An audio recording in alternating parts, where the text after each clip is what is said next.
In this video, I want to talk about how you can go about getting time back if you're an employee.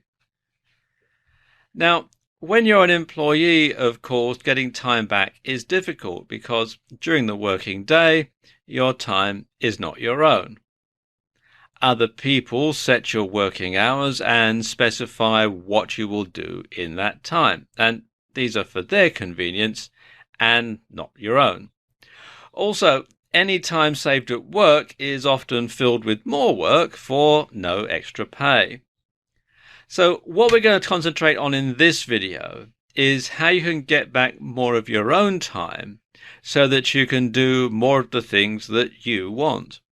Now, one thing that you can do to make more time is to get up 15 minutes earlier. Set your alarm clock for 15 minutes earlier than you do right now. Now, 15 minutes isn't a lot of time, but when you add it all up, it gives you an extra 105 minutes. That's 1¾ hours, an hour and 45 minutes over the course of a week. And you can use that time to do tasks around your house, which can be broken down into stages. Or you might pursue some other interests. For example, you might be writing a blog, in which case that extra 15 minutes gives you the time to do that. And something else that you can do, and possibly in that 15 minutes that you're taking at the beginning of every day, is to do your shopping online. Now, perhaps it's a guy thing, so apologies to any ladies watching this video who enjoy shopping, but personally, I absolutely loathe shopping. I can't think of a bigger waste of time. And in fact, the biggest waste of time is actually grocery shopping, walking around the supermarket, taking the stuff off the shelf, putting it in the shopping cart, and then you've got to trundle around, and then you've got to line up at the checkout, and then you've got to get it all checked out, and then you've got to get it all bagged up, and then you've got to carry it out to your car, and then you've got to get it home, and it's just a complete and utter waste of time. There's so many other things that I feel I could be doing better in that time. So doing your grocery shopping online is great because you can sit there at your computer and with a few clicks you can simply do your shopping and add all the items into your virtual cart. But also clothes shopping, that's another waste of time as far as I'm concerned. I do most of my clothes shopping online now, and of course other household shopping can be done online as well. And of course, most, particularly grocery shopping sites, can deliver the item at a time to suit you. Or you can use the click and collect service that most of them have now. So you can say, order it in the morning and then stop off on your way home from work and pick up your groceries, that sort of thing. So shopping online is a great way to get back time because you're not spending time going around stores, particularly going around supermarkets. Let me give you some examples of what I mean by online shopping. The first one is Tesco, which is quite a big supermarket here in the UK. And this is the one that I use, and you can go through and you can choose from different departments for all your different staff. They keep your regular orders on file, so you can simply reorder if you order the same stuff every week. And you can go through adding the stuff to your shopping cart or your basket as and when you want it, and then check out, pay, and then they'll either deliver it for you at a time of your choosing, or you can arrange to have it sent to their click and collect, where you can stop off and pick it up on your way home if you wish.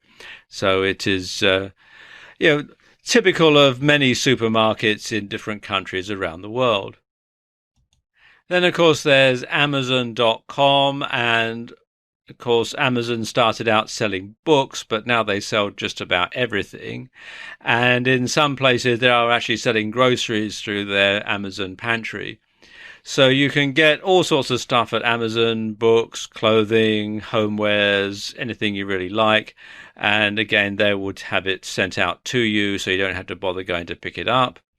And of course, for everything else, there's eBay. And the thing about eBay is it's not just an auction site anymore. You can actually buy something from them at a fixed price, or buy something on their site at a fixed price through their Buy It Now feature.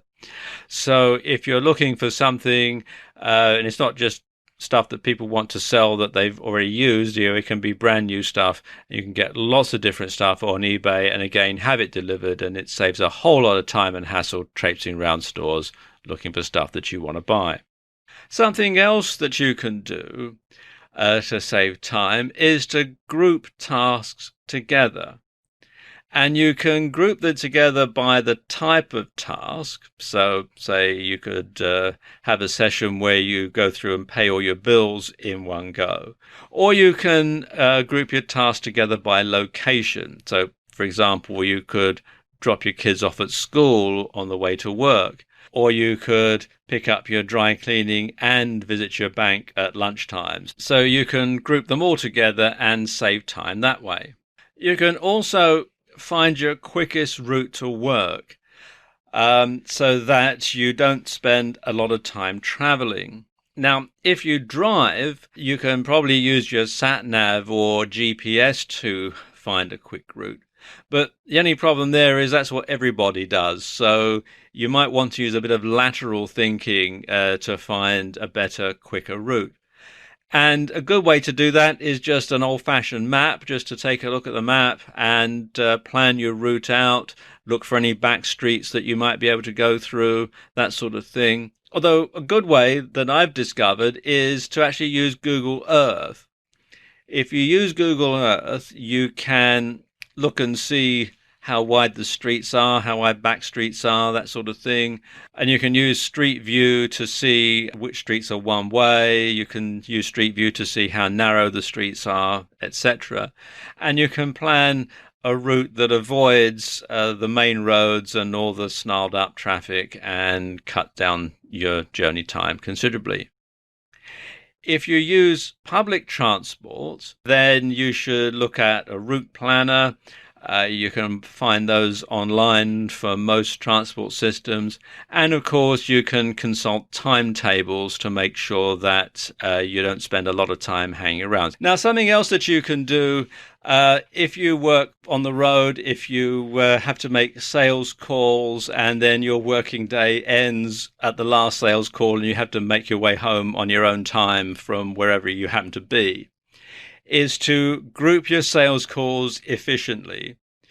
And the way to do that is to group them by location so that you know you're going to be in a particular district at a particular day or a particular time. And you can also group them by time so that you know when your last sales call is going to end, and then you can simply go home from there.